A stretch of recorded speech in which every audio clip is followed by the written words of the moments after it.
Hello, hello. Welcome, everybody. This is Neil with Portal to Ascension. How are you all today? Hope you're doing beautifully. Extremely excited to be here with you, going Welcome, live. Everybody. Oops, got my replay there. Going live with you, going live as often as possible now, because as you know, if you're tuning in on YouTube, that we do a lot of pre-records and a lot of our past presentations are going out. But now I have amazing individuals that I've been connecting with over the last few months that I'm going to be presenting on Portal to Ascension, a whole new direction. Well, a new direction in addition to the other directions that we're kind of been on for quite some time in regards to bringing to you individuals that you may have not have heard of before or have not been on Portal to Ascension before and are doing amazing work. And I've had the opportunity to connect with some of these people and really tune into their energies and through not only the information that they share, but just who they are as people. I really wanted, just to present them to Portal to Ascension. So welcome to everybody tuning in on YouTube, and also hello to everybody on the podcast, because we are on 160th episode on Amazon, Spotify, iTunes, and all the other platforms. So thank you so much for tuning in on the podcast. You can check it out on all those platforms as well. And today I have a special guest that I'm extremely excited and anticipating this conversation, because it is an individual that, I've been really feeling into his energy and love what he shares and what I've seen on Instagram. But also I get the opportunity, and you get the opportunity, to see us getting to know each other in real time, which is pretty cool, because I'm hoping to feature him on Portal to Ascension events quite a lot, hopefully, over the next few years as we continue to evolve. But this is really the first one-on-one interaction and conversation that we've had with each other, besides, just messaging each other on Instagram. And the individual I'm speaking about is Ra of Earth. And a little bit about Ra is he is the owner of creatoroftheweek.com. He previously owned several gyms in downtown Los Angeles. He has degrees in psychology and exercise science, and a top leader in Superfood network marketing company called Purium. And his website is Ra of Earth. You can find him on Instagram, Ra_off_earth. And besides all of that I just shared about him, his inspirational messages that he puts out there to the world are really not only informative, but really hit deep. And I feel inspire people and encourage people to be inspired to live their best lives and be the most authentic selves, which is why I wanted to have him on this platform. So welcome, brother. Thank you, Ross, so much for being here, man. Thank you, Neil. Thank you. And I feel honored that you acknowledge the work that I do on social media. I mean, social media can be just, a thing for people, but for me, yeah.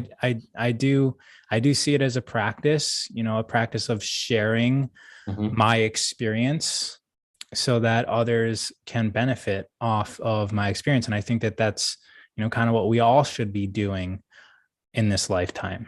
Exactly. Right. No, go for it. I was going to say that's a key to ascension, isn't it? Right. Like it's us activating others who activate others. And yeah, I love that word ascension. I love the ascension process. I actually, one of the gyms at the tail end of my gym career, I changed the names to my gyms to Ascension Total Fitness. No way. And yeah. This is a topic that I've spent a lot of time looking into and practicing.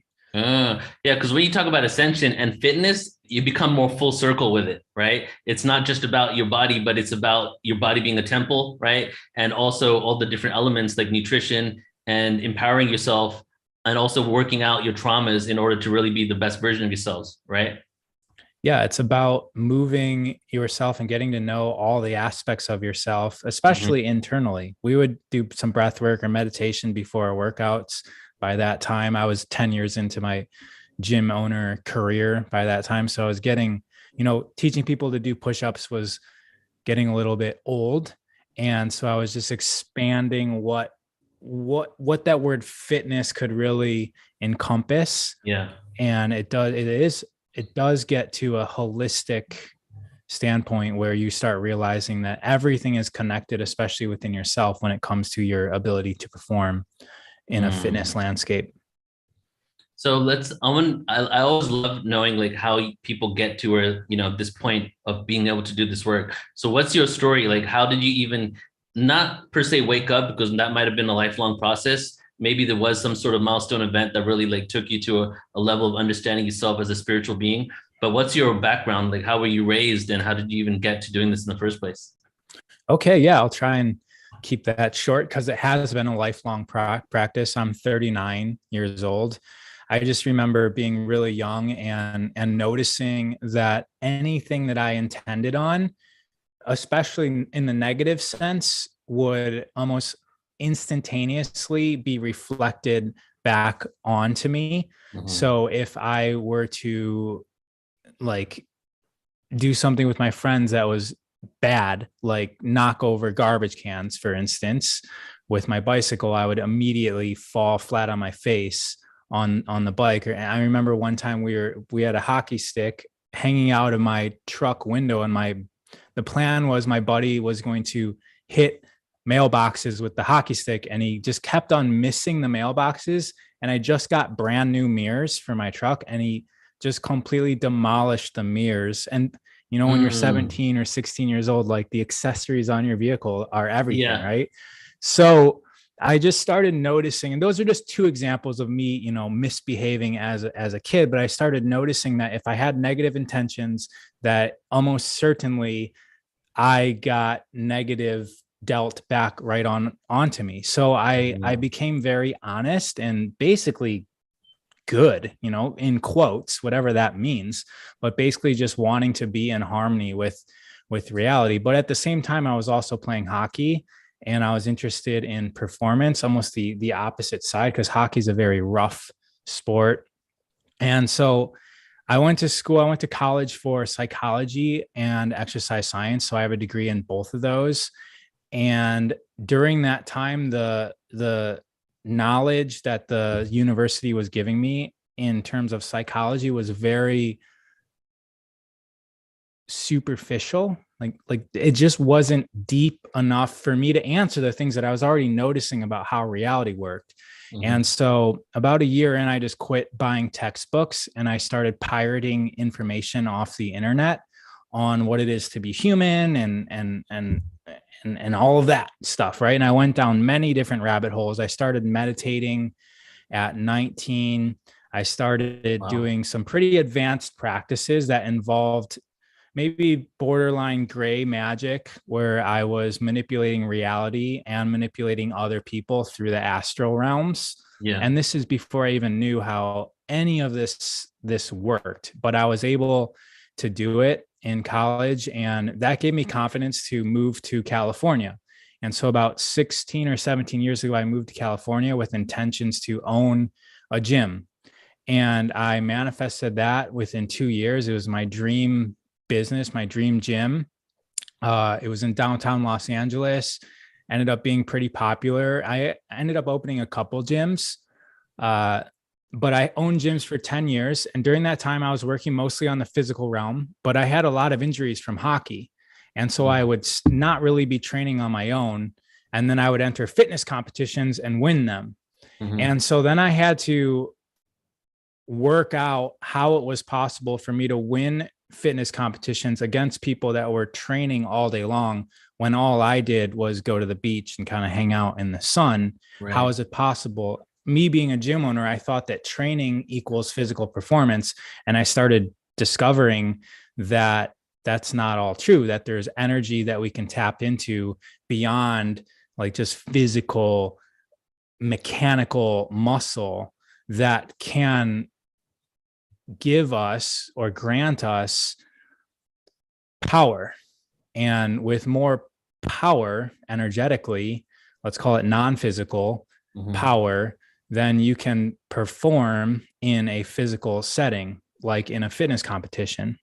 And so then things got really interested, because then I began not being interested in physical fitness and what is this other thing that was giving me power that can then be utilized in a physical environment. And I ended up shutting down my gyms and experimenting. Like if I'm able to win fitness competitions energetically with intention and all these other practices, is it possible for me to manifest other situations in my life? Is it possible for me to manifest houses, relationships, meeting people? And I just went on experimenting for a few years, and I've discovered a bunch of things. And I've also discovered that there's really no limits to what's possible in this physical realm. And that's really exciting for me. And so this is kind of like, there's a whole bunch of gaps in there, but we're just leading up to now. And that's what I How long ago was it that you closed down your gyms? When did this happen? About 5 years ago, I shut down my gyms. Mm-hmm. And I had some money from selling the equipment and selling my members.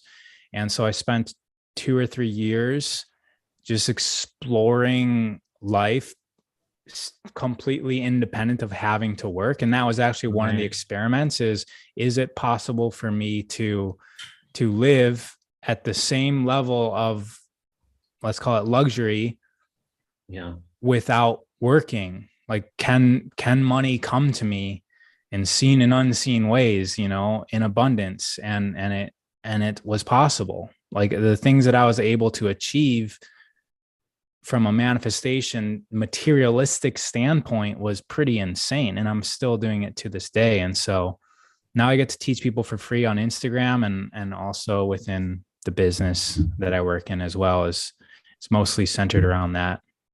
So when you had this realization that, you can utilize this energy for other things in life, and you wanted to experiment with it in your life, was that like almost like 2 to 3 years of just like deep work in regards to finding out and exploring different tools and modalities you can use to amplify that energy? Yeah, I think I was working, when people say do the work, I think I've been working on this for a long time, since Michigan. So almost 20 years. Like, I won nationals. Our hockey team won nationals one year. And I specifically remember writing down, I was in college in class. We lost every single game but one the previous year. And then the next year, I remember specifically writing down in a notebook that we were going to win nationals this year. There was no way that even should have happened, right? From like a trajectory of what happened the previous year. But then that year we won every game except for one, and we won nationals. And so I was practicing the work for a very long time. But when I shut down my gyms, what it allowed me to do was research and study and read. Yeah. And I was reading about 10 books at once for a few years. And I would read a chapter out of a stack of books every single day. And I would be outside in the sun naked. And that's what I would do pretty much on a daily basis, was just read a chapter out of many different books. And it allowed me a way to explain it in a digestible manner to people. I think that's the benefit of having time to yourself, is that you can really absorb wisdom. And for me, it was reading. For somebody else, it might be meditating, or just going out and being alone. But I really find the map, or, the universe speaks to me through books. Like, when I'm pondering something, usually when I open a book, the answer is within a few pages. Yeah. And so that's sort of how a lot of the messages come to me. That's beautiful. And then the more you know that that's the case, the more you can do that intentionally and be like, let me open this book and see what the answer is. And not worry about it even. Not be attached to finding the answer. Right. So you said you teach the power of manifesting. So can you explain that a little bit more? Like, what are some tools and techniques that we can utilize to really manifest the reality that we want for ourselves? Yeah. So one's kind of fresh in my mind because I just did it a few days ago, and also facilitated a bunch of other people to do it. But man, like, our reality is, there's many ways to understand it, but for the sake of this conversation, I'm not going to say this is the only way, but for the sake of what we're talking about here, if we take the perspective that reality is a reflection of our state of being, then we would want to make sure to tune our state of being so that the way that reality plays itself out is in harmony to ourself. And that really makes the remote control us. And so realizing that we are the remote control is a necessary first step if what I'm saying is true, right? And the way that I learned what I know to be true, which might not be true for everybody, but the way that I learned what I know to be true is using simple if then statements. If whatever I'm being told or reading is true, then I should be able to do this experiment and something should happen, right? If I am God, then I should be able to, if everything is one and I am, one with the universe, then I should be able to, live in a house at the top of the Hollywood Hills without paying for it. And in a few months that happens, right? So then I'm like, okay, that experiment worked out in this direction. If I am one with the universe and if this is all true, then I should be able to, let's say when I was single, date the hottest, most attractive, wisest women without having a job, without trying, without, I just started experimenting like that. So I just urge everybody to do experiments as opposed to just decide yes or no when you hear the wisdom. An experiment is easy to do. And so one of the ways to prove to yourself that you are creating reality is to go through noticeable events in your life and recognize your creatorship in that. I used to tell people, just look around your room and notice that everything in your room you created, right? You can go back to the point where you intended on the Peloton bike to be in your living room. You remember when that happened and now it's there. But now what I do is I have people think about noticeable events in their life. Mm-hmm. One of those events is achieving a car, whether it was bought or given to you.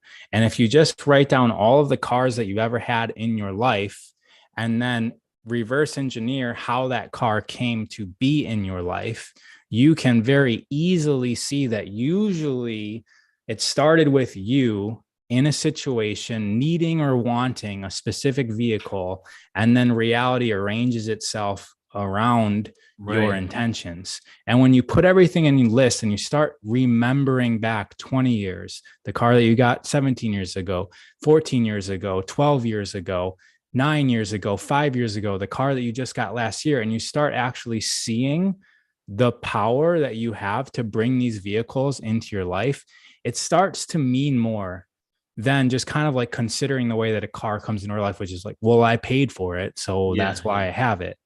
But there's another way to analyze that that's more magical, I guess, in a way. Yeah.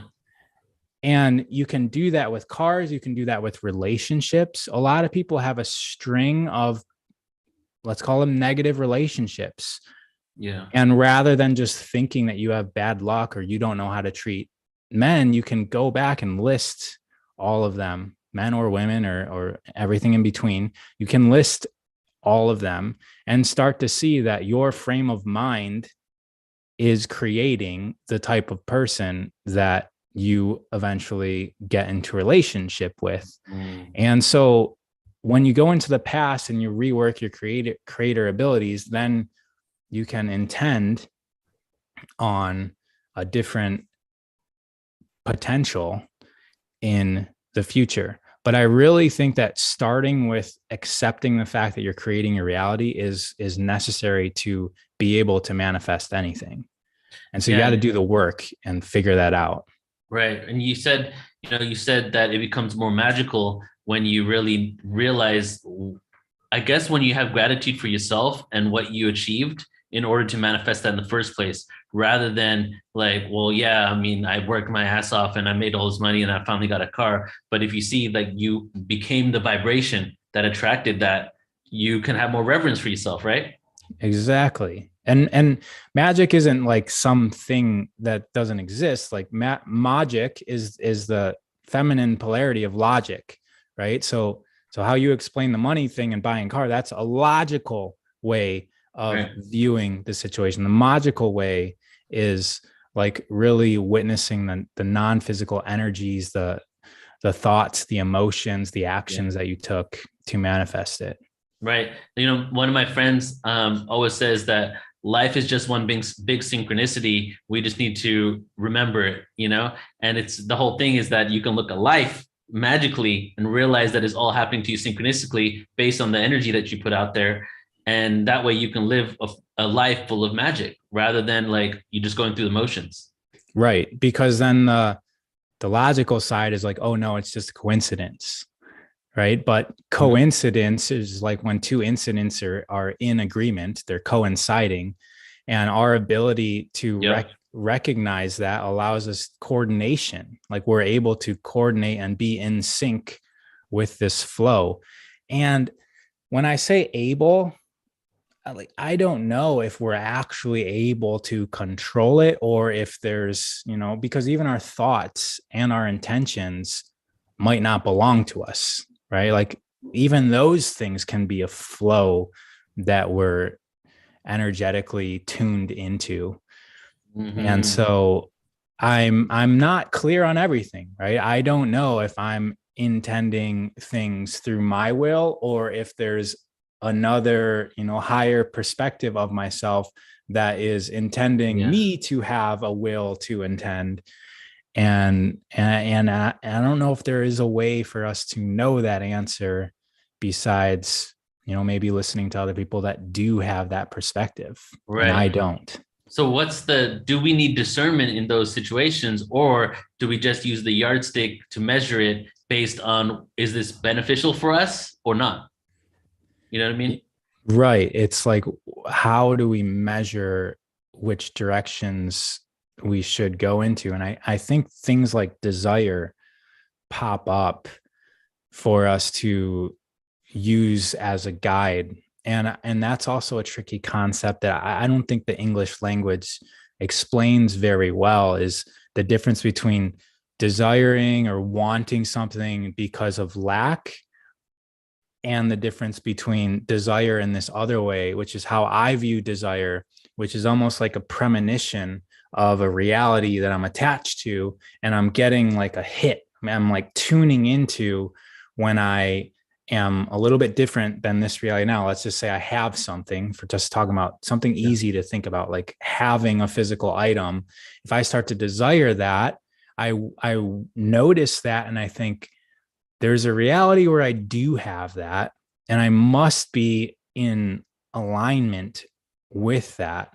And in order for me to achieve and manifest what I'm desiring right now, all I need to do is stay in that lane, so to speak. And the way that I do that is trust and faith. I just trust that I already have the thing in, you know, maybe another time and space, but I am in tune with it. And so out of the infinite possible realities, I build the tension, right? Intention. So then I start to intend on that to happen. And what I know about manifestation is that it's a collection, it's a combination of thoughts, feelings, and actions.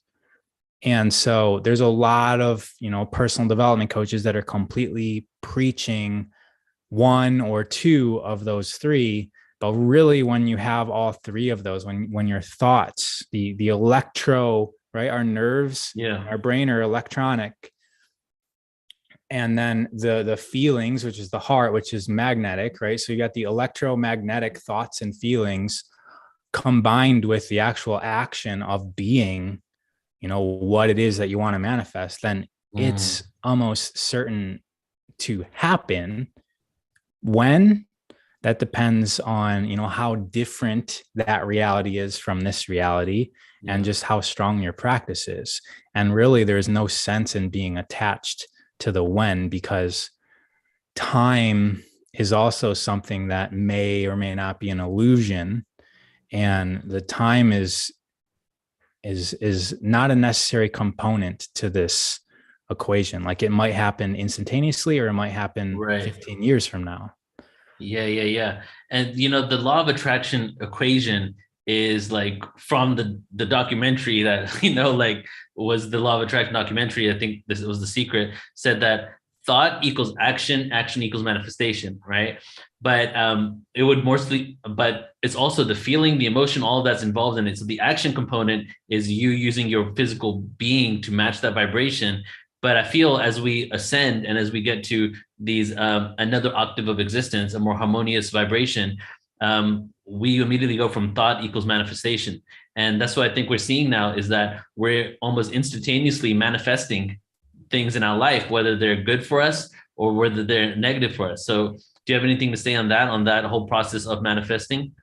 Yeah. And it's just, it is that way already, right? So we are instantaneously manifesting everything. That glass of water that you're drinking, like that's a manifestation that's instant.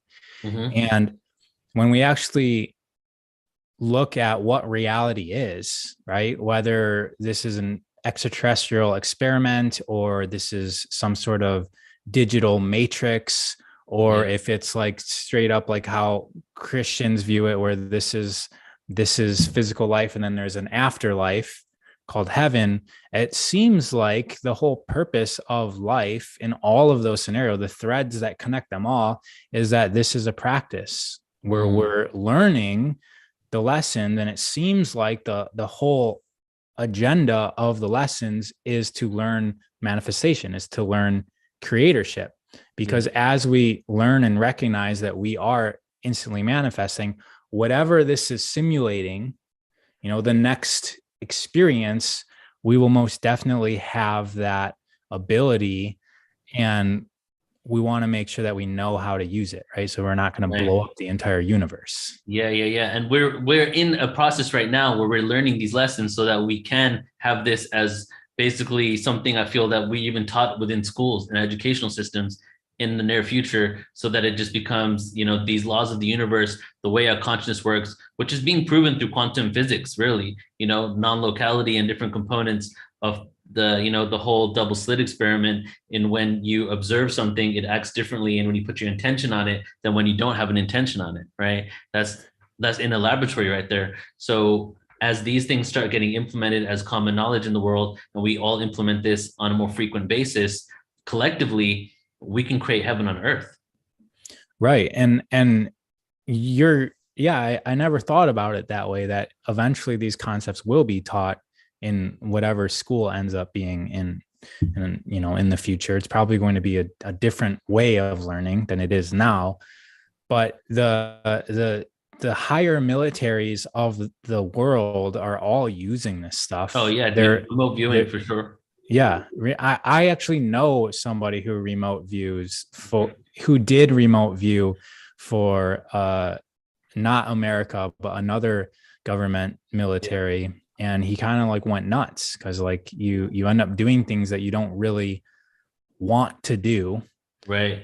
Now he's a very high level human design teacher, but that was his job. And I've read documents, of the US military practicing, I forget what they call it, the gateway experience, which is Robert Monroe's astral traveling. And like they've been studying this stuff for decades, maybe even hundreds of years, who knows, right, of how these other realities work, how to tap into them, and how to manipulate this physical reality. And so it's definitely being utilized on a real level. Right. So you spoke a little earlier about desire, and I just want to get some clarity on this, because you were saying something about that. I feel that you feel many people have the idea of desire coming from a place of lack, that when you desire something, that it's because you don't have something in life. But you look at it from a different perspective in regards to, if you would desire something from yourself and you want to manifest that in your life, you just stay on that vibration. Can you speak on that a little bit more? Yeah. So I think that was one of the things missing, or maybe I just don't remember witnessing it in that movie, The Secret. But you then kind of clarified my thoughts when you said that in that movie, the equation is thoughts equal actions equals manifesting, right? Is that what you said? Yeah. Mm-hmm. So if you have a thought that you want a Ferrari, but then you have a feeling in your heart that is of guilt or shame, or I guess it's kind of the same thing, or anger, that you don't have it. That's more relatable, right? If people Mm. see something that they want, but then they have anger that they don't have it, that's that's going to create a lot of disharmony in your psychophysiological system, and you're not going to be coherent with having the Ferrari. I'm just using the Ferrari because I remember it in that movie. So it almost undermines the thought equals action, because you're not matching, you're not tuning your feelings to the thoughts. So we want to make sure that if we have all these lower level emotions attached to our desires, things like anger seems like, well, why would I have anger? But that's a pretty common thing, to think about something that you want and be angry that you don't have it. That's that. Or anxious that you don't have it.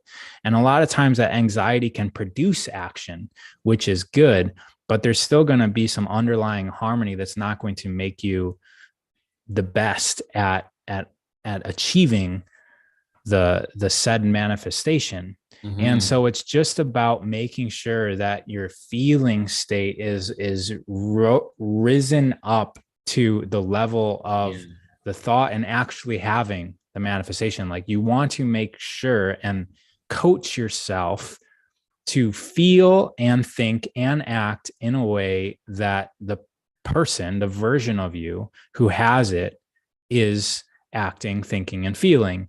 And that's going to make you resonating a certain way that's going to attract that reality into your existence, going to pull it towards you.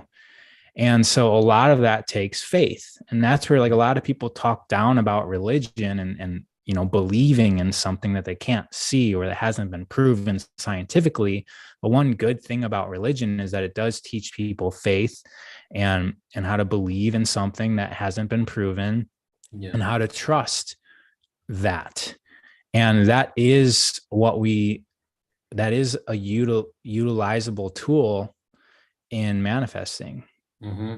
Yeah. And if we can expand that component from religion to other elements rather than just in one individual, you know, then we can utilize that tool for all types of manifesting in this world. Right. We basically have to have faith in ourselves. Mm-hmm. That's because it's easy to have faith in the teacher, in the God, in the book, you know, the religious book. It's easy to have faith in our parents, and that essentially just starts taking more and more power away from us. Mm-hmm. Yep. And so it's great if you do recognize the faith in others. That's the end, you know, that's in the future. Like, once you have faith in yourself, then you have faith in everybody else as much as you have faith in yourself. Yes. And so to add to that equation, thought equals action equals manifestation, the inner work is a key component of that all, because you need to do the inner work to get rid of your issues around money, for example, your shame or guilt for having certain things in life. So just having the thought of something and then taking the action, but your actions really aren't 100% dedicated to it because you have that, you know, that guilt or something like that. You're not matching that vibration on every single level. Right. And I really like the subject of money because it's tangible. Like, an amount of dollars or whatever currency you're working with, like, it's a number. Yeah. And it's really easy to see that number changing, positive or negative. And so it's really easy to see where we are aligned to. And I'm not making a judgment. I'm not making an assessment that you should have a certain number, but it's really easy to recognize what your relationship is with money. And so if you're looking at your bank account and your assets and you're noticing that it's not as much as you would like or what you think you're intending it to be, then you can recognize that, like, no, there is a part of you that is intending the bank account to be low. There's been a couple times, many times in my life that my funds were non-existent. And every one of those times I was in complete harmony with that. And most of those times I would say most of the times since I moved to California and I had no money for the first few months. And I knew that that was going to be a thing, and I was happy about it. I eventually ended up making a business and having lots of money. And I was also in harmony with that. Then I didn't like the gyms anymore because it was centered around this concept that I no longer believed in. So I closed my gyms and I just wanted to read and explore and sit under waterfalls and be in the sun naked. There was no need for money at that point. So I had no money again. And then, then there's building another business because I wanted to be a productive member of society. And then money comes back to me. And so if you're sitting in a point where you're like, why don't I have more money? Just first look at why you are in alignment with not having money. First, recognize how you're creating this, and then you can start to make changes within yourself, because we can't really make external changes. If we want changes out there or in our bank account, we really have to start with self. Mm-hmm. And it's our responsibility to assess our relationship with money. You mentioned shame and guilt. These are all very, very common. I work every single day with people around the concept of business within network marketing, because there's no cap to how much money we can make. So basically, there's this thing that we can make as much money as possible with our thoughts, feelings, and actions. Yes. And everyone's kind of faced with this wall. And I'm currently at a wall. There's a limit that we all have of what we think we can deserve. And the golden, I know I'm talking a lot. The golden rule is that you're rarely going to receive more than you think that you deserve. Yeah. That's one. The second one is you're rarely going to receive more than you ask for. So you need to evaluate your relationship for what you think you deserve in life, whether it's money, relationships, love, time, freedom. This doesn't just apply to money, but what do you feel that you deserve? And what are you really asking for? Asking yourself and asking reality with how you're thinking about things and how you're acting. So really tuning into your own energy to reflect on yourself in a rational way, to know what you really are asking for.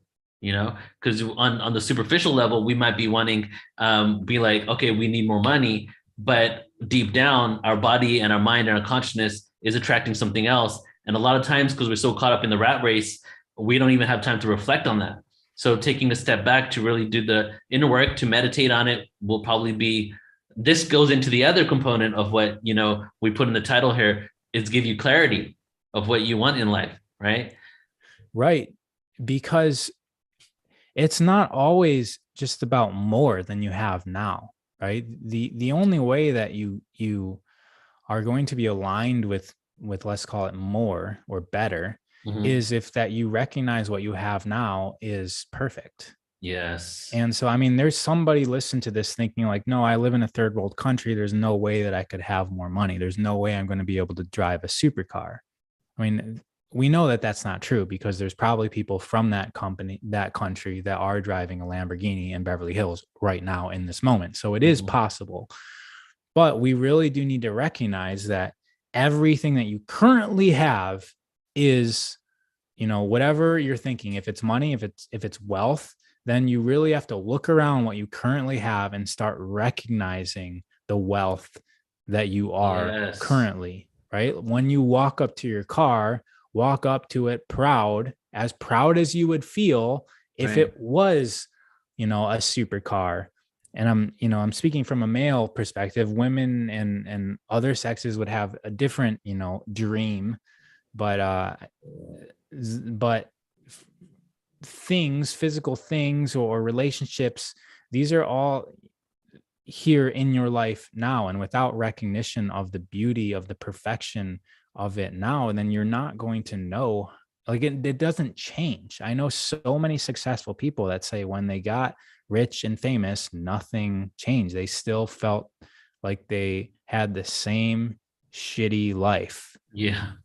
So like the stuff doesn't change anything. Right. That's the part, the way you said, once you embrace what you have, you can have more, something along those lines. That's gold right there, because from my understanding, from my research and my own intuition, the universe operates on a paradox. like everything, like we're solid beings, but we're also energy. The universe is infinite, but it's also finite. It's all paradoxical. The ascension is paradoxical in itself, because the ascension symbolizes we're ascending, which symbolizes the future that we're going to get to. But the only way you can get to there is by embracing the moment. So it's like what you said right there is, if you accept and own what you have fully, then you are able to create more. Whereas if you come from a place of I don't have enough, the God universe source is one big Xerox machine. It just gives you more of what you put out there. So if we're putting out there, I don't have enough, that's all we're going to get for the rest of our lives. And even if we get a promotion, you're still going to think that you don't have enough. Exactly. It's such an entertaining paradox to consider, because it doesn't matter if you get more or not have more. It really just matters of your perspective of reality. And Right. Then reality really becomes more about your perspective than what's actually happening. And when you start to realize that, and you're like, oh, wow, are we all experiencing reality differently? Yes, we most definitely are all experiencing reality differently. There's a lot of us that had the best years of our life the last 2 years. And there's a lot of us that thought it was like the scariest time ever the last 2 years. And we're all like, literally the entire world experienced the same event over the last 2 years, from 2020 to 2022. We've all been experiencing the same exact event, but having wildly different perspectives of that experience. And so when you start to realize that your reality is really about your perspective, then you can change your perspective and live in the heaven scenario now. Perspective is everything. A paradox, because then it's like, well, do I even need? Well, I don't get the things that I want. But the thing is, you don't need the things that you want if you recognize the things that you have are what you want. Yeah. It's so interesting the way it works. So we touched on the topic of money, and this connects multiple things that we spoke about today. So you said the if-then statement, right? I really resonated with that.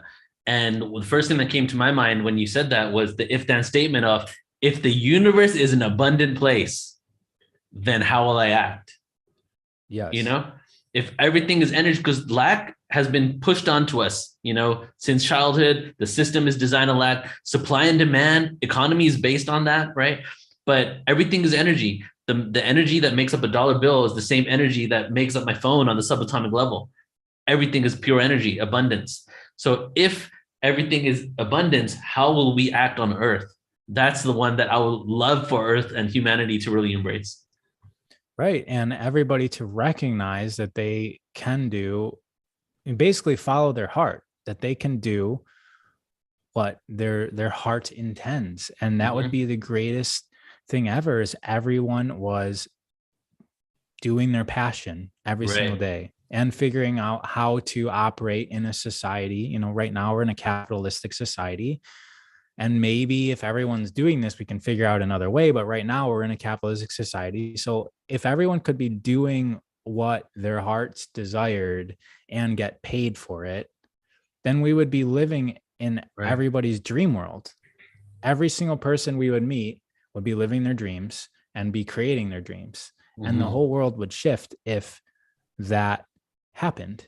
And that's really the main, that's my main driver of why I put out information, is because I want to live in everybody's dream world. That would be amazing. I love that. And so I want everybody to be living their dreams. Yeah. And recognize that right now they're currently doing that. They might, just need to dream a little bit more in color and in tune with themselves. So and that ties into also collaboration over competition, because when we implement these policies, these universal laws, if you will, then we don't have to compete with each other, but we can collaborate, because we're not trying to compete for resources that we think are limited. Right. Yeah. And collaboration can be extremely powerful, extremely powerful. I just want to mention, I'm just going to give an example. In our business model, network marketing, it is kind of competitive. We're all kind of racing for ranks, and the people that achieve the ranks get recognized. So there's this competitiveness.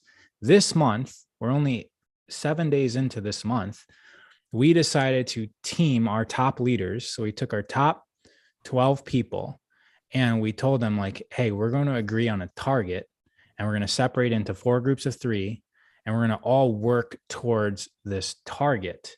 And so our target was like how many people we could bring into the business and make successful, generate like basically their first level of success.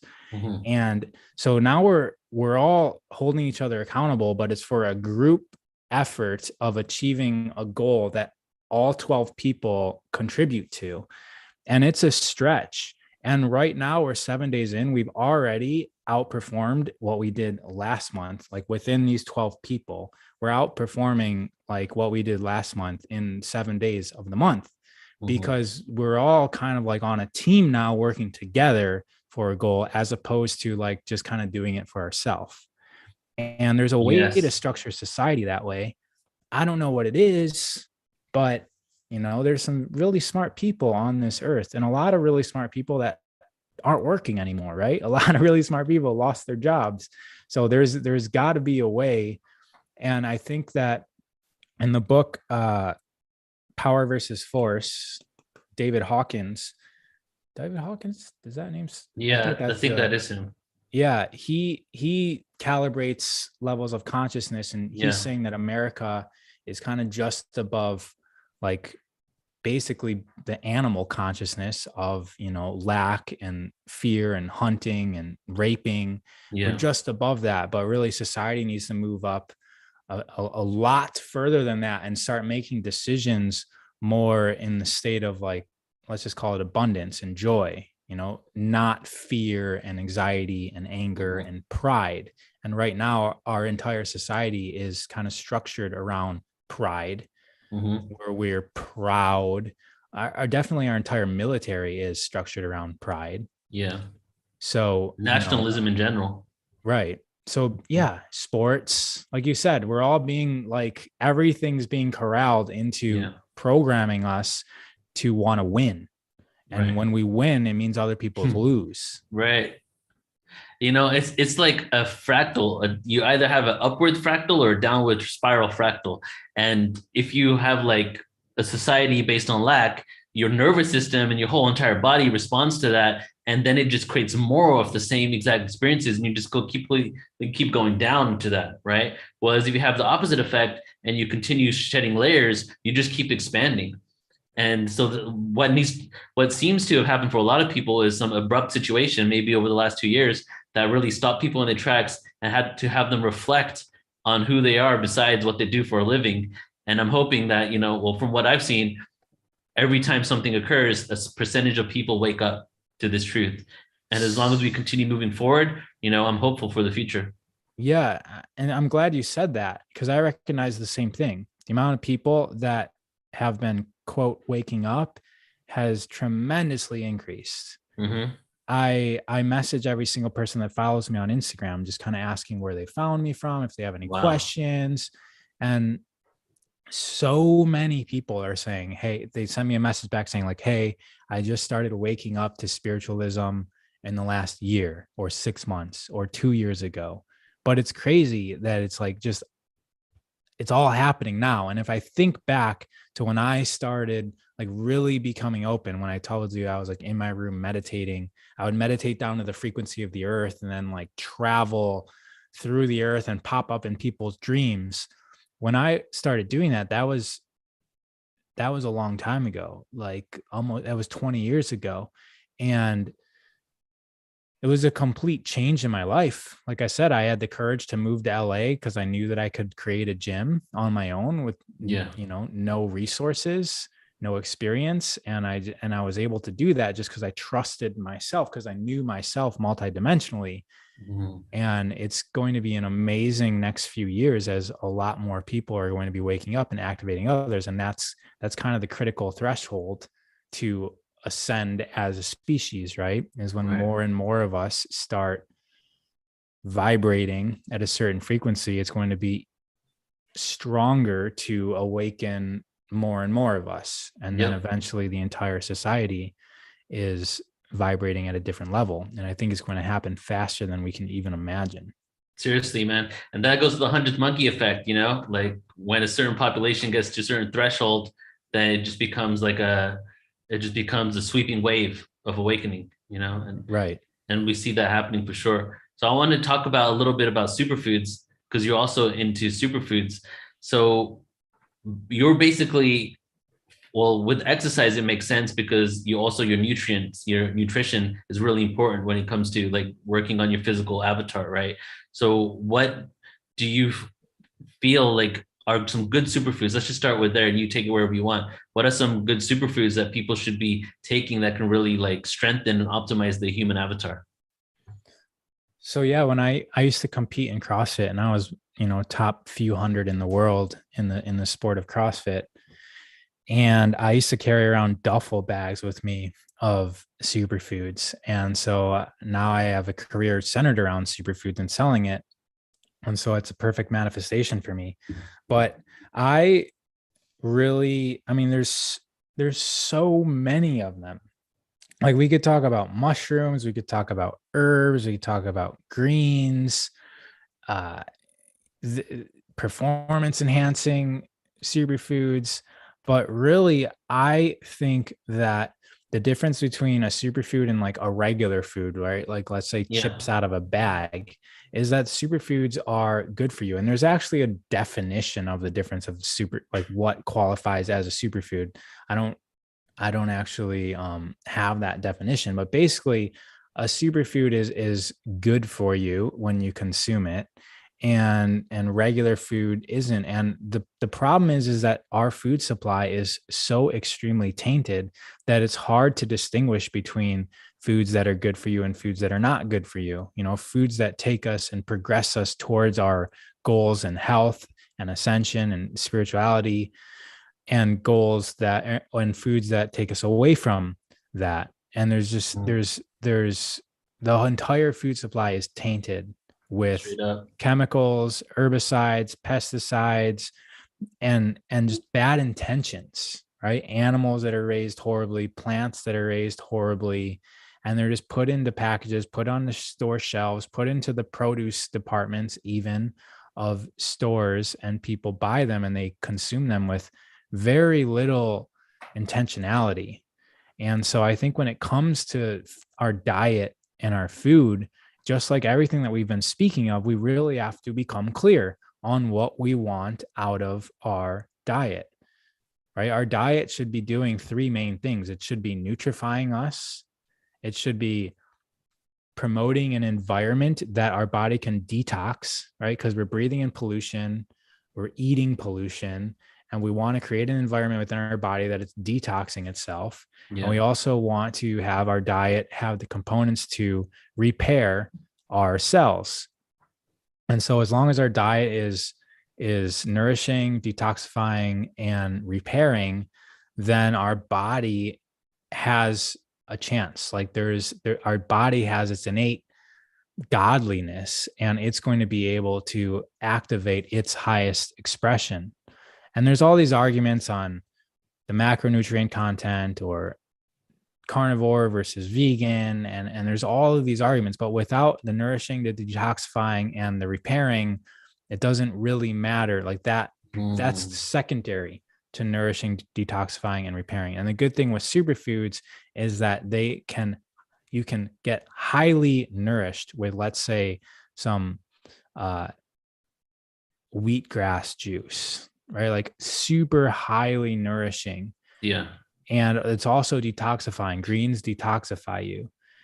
And you can put things into your diet that repair you as well.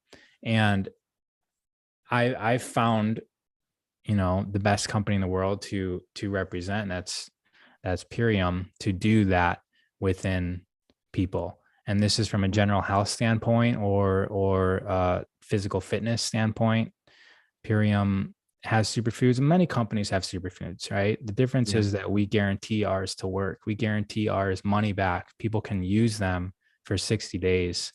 And if they're not mind blown from, we guarantee that our performance pack, for instance, will give you the best workouts of your life. Right. Not many other foods. You can't go buy an apple and return it after you eat it and say like, hey, the apple didn't make me perform better than I ever have before. But with our superfoods, we can guarantee that because they do that for people. Dude, straight up. I mean, I did the Purium cleanse 6, 7 years ago now, around about first time. I've had Dave on my show a lot of time. He spoke at my Nice. conferences, and I have been hardcore into superfoods for like 15 years. And like my disaster kit is just a bunch of superfoods, Yeah. and Purium. And I eventually got to Purium out of like over a decade of superfood companies because I feel the exact same way. They're the most on point out of all of them. Mm-hmm. Yeah. And Dave's an incredible human. I'm glad you got to spoke with him. I just spent the weekend with him actually. He just Oh, got no back. way. It was his birthday party. Nice. So yeah, he's incredible. I actually always say that Dave's the most ascended person that I've ever met. And I've met a lot of, guru type Yeah. people that, should be traveling around, in an ascended fashion. But Dave is superior from my perspective. Yeah. Well, he's, if anybody's wondering who we're talking about, is Dave Sandoval, and he is the founder of Purium. And he's also a pioneer. He fought for legislation in regards to like a lot of organic and health products. I think like a few decades ago, right? Yeah, the USDA, he Yeah. was like one of the people that brought that to being so that people can understand whether this food is good for you or not good for you. Yeah. Yeah. Exactly. So, all right, brother. So we're going to wrap up in a few moments here, but I want to firstly, I just want to say thank you so much. You do so many different things and are really assisting people on different levels. And I forgot to mention actually the main reason why I connected with you because it was because of your beard and your hair. That was the first thing, dude. I was like browsing through, and I wasn't even your friend yet. You know how you have a suggested post, Yeah. and then I just stopped right in my tracks. I'm like, this guy, I got to get to know this guy. Yeah. What is that thing? You should see the way kids look at me. They're like, Right? what? What's going on? You have like a Krishna feel to you, with the bun and everything too. Yeah. I'm cherishing it because I don't know how long this is gonna last. Yeah, But yeah. So use it while it's still there. yeah, the plan is to, go until my hair stopped growing, and it hasn't stopped growing yet. So Oh, damn. You're gonna keep going until that moment? I mean, I'm personally just curious, like, what am I supposed to look like? And, Oh, where would wow. my hair, and there's a lot of people that like, how can Yeah. you really be in harmony with yourself if you don't actually know what you are designed to be? Right. Without before electric razors and all those things, right? Right. Before barbershops. Like it's actually, it's kind of deep. Even when I Yeah. think about cutting, because I do think about cutting my hair and shaving. And then I'm like, then I'm being this like version of me that is manipulated. But I guess we manipulate everything about ourselves, right? Just Yeah. eating is a form of, control of Well, what it's a we, good experiment. And you're lucky yeah. it's coming out really beautifully too. So, it works out for you. Well, Thank somebody you. said here in comments, hair is an antenna, that whole concept of Yeah, the fact of that hair course. picks up sound frequencies around us too. It's an extension of the nervous system as well. Mhm. It's made from the same cells that end up making up our nerves and brain. Mm, So it basically is nerves, and it yeah. transmits light through the melanin into your nervous system and into your brain, into your Yeah. pineal gland. And then it carries that light information throughout your body through melatonin. Right. Wow. So we have a question here. What are the top three superfoods that you would recommend for optimal health? Are you able to even decipher three? I mean, my answer would definitely be Purium Ultimate Lifestyle Transformation. But Yeah. if we were to go beyond that, I would say to choose a powerful mushroom herb Mm-hmm. like reishi is a good one. Yep. And then I mean, I would make sure that you have some sort of potent green. So whether it's coming from a really good source powder, something that's powdered at room temperature, no heat, basically raw, like Purium does, but you could get powdered wheatgrass, something like that. Uh, and then something tart cherry juice is something that I've been taking for 3 years before bed, and that helps with Oh yeah, that one's good. melatonin, Mm-hmm. and it helps you basically with your sleep. And so sleep is, a third of our life. And so we want to make sure that it's beneficial for us. So those are 3 off the top of my head. Yeah, no, those are great ones. Some sort of green, some wheatgrass, or chlorella or spirulina, like something potent, even though those are technically from algae. But and then tart cherry juice. I used to take that also when I was competing in CrossFit. Oh, really? To recover more. Yeah. Before Purium? Yeah. So you knew about it actually, before. some other things are popping up in my head. Deer antler is another.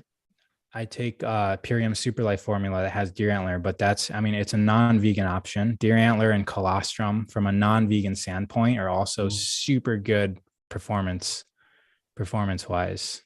Yeah, I've heard of that. Okay, and we're having some people ask the website for the superfoods, and I believe I sent the right one. rawearth.com/superfoods main, right? Oh, you did send it. That's the right one, right? Yeah, it Got you covered, like bro. Yeah. So I posted it just to let everybody know. It's in the chat. I'm gonna go ahead and put it in the description. If you're interested in checking out the superfoods via Raw, please do. Thank you, Neil. Yeah, you're very welcome, man. So before we close up, brother, you want to leave us with some final thoughts? This is and then all also share where people can get a hold of you. Yeah. So final thoughts is recognize that this is all you. Everything in this experience is you, right? Even from a physical standpoint, our senses are really taking in data of what's happening in our reality, and it's all happening in between our ears. And so I just like to expand beyond that. I expand my body into reality, and I view the experiences happening in my reality just like I view my own hands, right? It is part of my experience. It is part of me. And if we can start to look at everything as ourself, then the world changes, because we want ourself, we want our hands to be healthy. We want the world to be healthy. It's how dreams are interpreted as well, as everybody in your dream is actually you. And that's kind of the main thing. That's my main message. So that's what I'd like to leave everyone with is meditate on that, ponder that, experiment with that concept. And most people find me on Instagram. Neil shared it in the beginning, but it's at Ra, so RA_of_earth. And I'm also on TikTok as, I think it's raw.of.earth. And then my website is rawoferarth.com. Beautiful. Ra, it's been a pleasure, brother. I'm so glad we're connected. Really, I can't stress enough how much I really love your energy and just what you represent, and I'm excited. And when I found out that you live only 20 minutes from my childhood home that I'm at half the year, I was even more excited, because hopefully we can hang out sometime, when I'm back in town. Yeah. Super potent hour, Neil. Good work with this interview. I loved it. Thank you, man. It's my pleasure. Well, Rob, thank you so much for being here, brother. Appreciate you so much. And to everybody tuning in, thank you for joining us. And again, for everybody on the podcast and who was not on the podcast, if you would like to support us in getting our podcast out to more people, do check us out on iTunes, Amazon, Spotify, iHeartRadio, and so many more. Leave us a review, because the more reviews we get, then the more people can actually see our podcast. So check it out there. One last thing is Raw of Earth also has a YouTube channel, and it's in the description. Please do go ahead. It's the first link in the description. So let's go ahead and support him. Click on the link there and subscribe to his YouTube, especially if you really were in tune with the information shared today. And also people on the podcast is in the description as well. Appreciate you. Love you so much, everybody. We'll be coming again live tomorrow. Tomorrow I'm live with Paul Wallace, and we're doing an exploration of the truth, the biblical truth of the Garden of Eden and how that connects to extraterrestrial races. So it's going to be awesome. Epic. Yeah. So see you guys tomorrow. Thank you again, Ra. Take care, everybody. Thank you, Neil.